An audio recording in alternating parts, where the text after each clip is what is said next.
কিরে মা, তুই কই যাস? বাবা আমি একটু মিথিলাদের বাড়িতে যাচ্ছি। শোন, আমাবস্যার রাত, এখন কোনো দিকে তোর যাওয়া হবে না। না বাবা, আমার না গেলেই নয়, আমার একটা ডায়েরি আছে, ওটা নিয়ে আসতে হবে। আমি ওই ডায়েরি না আনলে আমার কালকে পড়া হবে না। শোন মা, কখনো তোর দাবি আমি অস্বীকার করি নাই। আমাবস্যার রাত দেখেই বলছি আজকে তোর যাওয়া হবে না, ঠিক আছে? আরে বাবা কিচ্ছু হবে না, বাদ দে তো। শোন, এমনিতে তুই আমার ছাড়া আর কেউ নাই, মা মরা মেয়ে। আমি চাই না তুই আজকে কোনো দিকে যা। বাবা তুমি অযথা চিন্তা করো না, ঠিক আছে? আমি শুধু যাব আর আসবো, বেশিক্ষণ সময় লাগবে না। তুই মা মরা একটা মেয়ে, তোকে পালতে পুষতে এই পর্যন্ত তোকে কোনো কিছুতে বাধা দিই নাই, কিন্তু আজকে আমার মনটা অনেক খারাপ লাগতেছে। তুই কোথাও যাস না, তুই মা ঘরে যা। বাবা তুমি অযথা চিন্তা করতেছো, তুমি কোনো চিন্তা করো না, আমি শুধু যাব আর আসবো। লক্ষ্মী বাবা আমার, তুমি একটু বুঝতে চেষ্টা করো। তুই আমার কথাটা রাখ আজকে। না বাবা তুমি বেশি করতেছো, আমি যাবো আর আসবো। আচ্ছা যা যা, আচ্ছা গেলাম। পাগলি মেয়ে। আর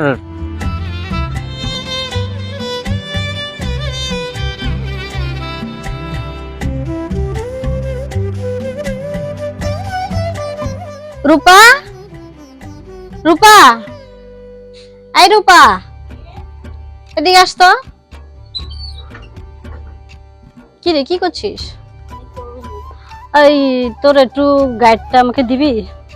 বান্ধবী, ওই গাইডটা তো সাথীকে দিয়ে দিচ্ছি। সাথীকে দিয়ে দিছস? তাহলে এখন আমি কি করব? আমার তো অনেক, তুই কি লিখছস? লেখা শেষ হয়েছে? হ্যাঁ আমার শেষ হয়েছে। আমার তো লেখা টাকা কিচ্ছু হয় নাই। আচ্ছা বান্ধবী, তুই একটা কাজ কর তাহলে, কি? তুই একটু কষ্ট করে সাথীদের বাসায় গিয়ে নিয়ে আয়।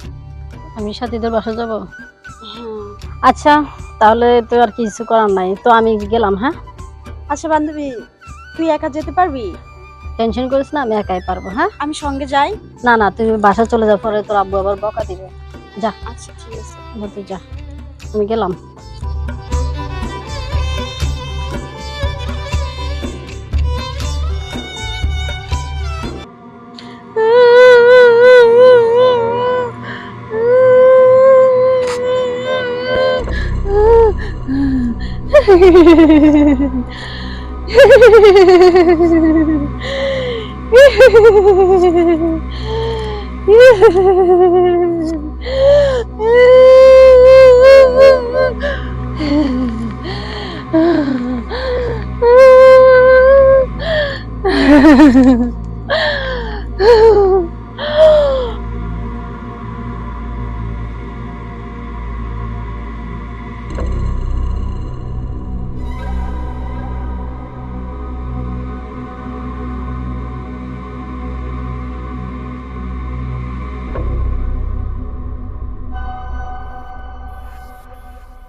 হ্যালাম, কই গেছিলা?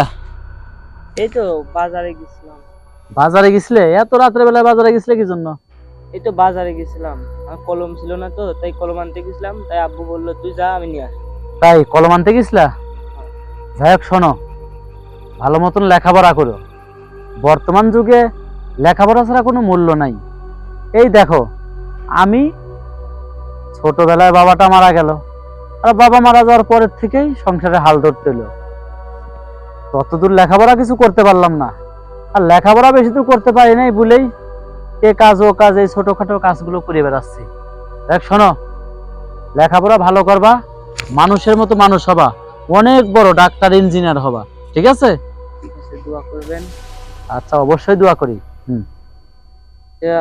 আমি বাজার থেকে আসছিলাম, এই পর্যন্ত আসছি তো অনেক ভয়ে আজকে, আর আমাবস্যার রাত। যদি আপনি একটু আগা দিয়ে আসেন। তো ভয় লাগছে, তাইলে পরে তুমি এত রাত্রে আবার বাজারে গেছিলে কিভাবে? বাজারে গিয়েছিলাম তো বন্ধু বান্ধবের সাথে, কিন্তু আসার সময় তো কাউরে পাই নাই। ও আচ্ছা ঠিক আছে, আচ্ছা ঠিক আছে, চলো যাই, আগায় দিয়ে আসি। আচ্ছা ঠিক আছে। আচ্ছা চলো।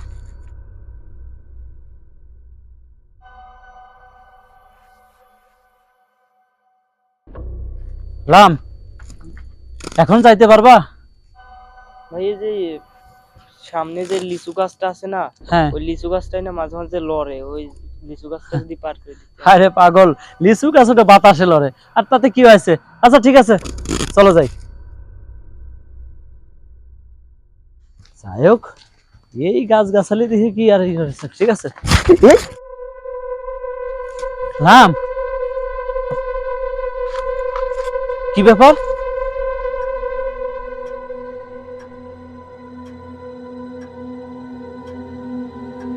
এটা এই জায়গাটা কে? আল্লাহ লা ইলাহা ইল্লা আনতা সুবহানাকা কুনতু মিনাজ জালিমিন। হ্যাঁ কি হইছে এরকম করতেছো কেন? কাকা, হ্যাঁ এই দেখেন না এই জায়গাটা কেটা যেন শুয়ে রয়েছে নাকি? আমি তো ভয়তে বাঁচতেছি না। উপরে কিছু আছে নাকি আমার কাছে? উপরে আবার কি থাকবো? আরে মিয়া এরকম কাঁদতেছো কেন? তেঁতুল গাছের পেতনি এই লেচু গাছে থাকে। কাকা, এই দেখেন না এই জায়গাটা কেটা যেন শুয়ে রয়েছে।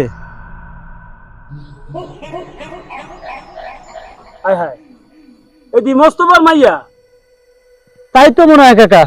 তাহলে এক কাম করো, দুজন ধরে তো বাসায় দিয়ে আহি। আচ্ছা ঠিক আছে, হ্যাঁ ধরেন, আপনি এই সাইডটা ধরেন। লাম ধরো তো।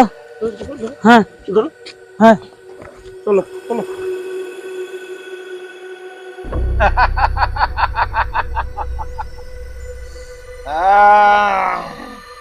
আমি হচ্ছি বট বাবা। যত খারাপ পিচাস বদমাস সব দিন আছে, সব দিন আমি বশ করি। আমি হচ্ছে কি বট বাবা। আমার এই হাত থেকে কোনো কিছু ছাড় পায় না। আর সে তো ভূত পেতনি।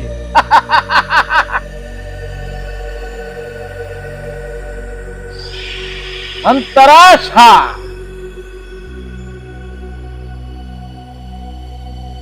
কি হয়েছে? আর বাবা যাও আবার তো হইছে তেঁতুল গাছের পেতনি উঠছে যায় লেচু গাছে, কত জার ফুক দিলাম কোনো কাম হয় না। একটু ব্যবস্থা করেন আপনি। হুজুর, হ্যাঁ আপনি তো ঝাড়ফুঁক দিয়ে আর পেতনি নামাইতে পারবেন না। তেঁতুল গাছের পেতনি এমন ওর উপর ভর করছে। সবাই ঠান্ডা হন, দেখেন আমি পেতনি কিভাবে আনি। আচ্ছা আচ্ছা।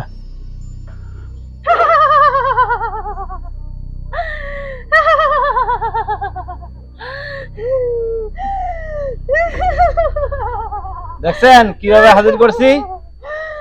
তোর এত বড় সাহস, তুই আমারে হাজির করছস? তুই জানিস আমি কে?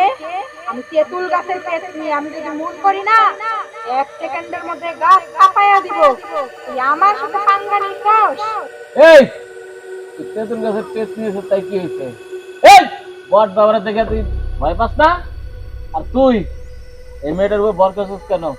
সত্যি করে বল, নাহলে কিন্তু তোর খবর আছে বললাম। সত্যি করে বল। দেখছেন বাবা ওর কত বড় সাহস, পিছাস হয়ে আত্মের হুমকি দেয়। বাবা, আমার মায়ের যেমন হোক সুস্থ করে দেন।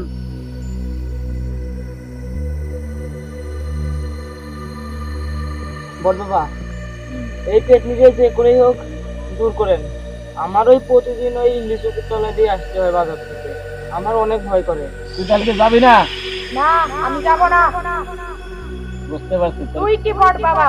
তোর বাবার বাবারও আসলে ক্ষমতা নাই আমাকে তাড়ানোর। আমি তেঁতুল গাছের পেতনি, এক কথার পেতনি। আমি যাব না। যাবি না তো? না, আমি যাব না। তোরে আমি জানি কিভাবে তাড়াইতে হয়। পারলে আমারে ঠেকাস।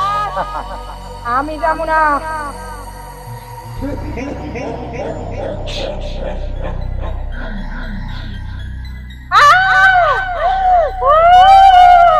ও যাবি? তুই আমারে জলে ছিটা দিস না, আমি পুড়ে যাইতাছি। আমারে ছিটা দিস না, দেখ তুই আমারে ছিটা দিস না। আমি যাবো না। যাবি না তো? যাবো না, আমি যাবো না। আমি যাবো, আমি যাবো, যাবি? আমি যাবো, যাবো। সত্যি যাবি তো? আমি যাবো। হ্যাঁ আমি দিস না, আমি যাবো। যাবি তো? আমি যাবো। ঠিক আছে, আরেকটা কথা শোন। তুই আর উপর ভর করছিস কেন সেটা বল। অনেক বড় কাহিনী, অনেক বড় কাহিনী, অনেক বড় কাহিনী। আমার খুব কষ্ট, অনেক বড় কাহিনী। আমি যাবো। গেল কই? ওই গেলে বট বাবা। এই দেখেন আপনাদের মেয়ে অনেক এখন সুস্থ হয়ে গেছে। কি হয়েছে বাবা, আমি এখানে কেন? আপনার উপর কাছে দিলাম গাইডেন্স। এই কারণে বলছিলাম মা, তুই আজকে রাত্রে বাইরে যাস না। আমি যা সন্দেহ করছিলাম তাই হইলো। শোনেন, সব সমস্যার সমাধান হয়েছে। পেতনি আর আসবে না এই এলাকায়, ওটা আমি তাড়িয়ে দিয়েছি। আপনি এখন ওকে নিয়ে যান। কাকা চলেন তাহলে আমরা চলে যাই, অনেক রাত হয়ে গেছে। শোনো বাবা, আমি আর তোমার একা ছাড়তেছি না।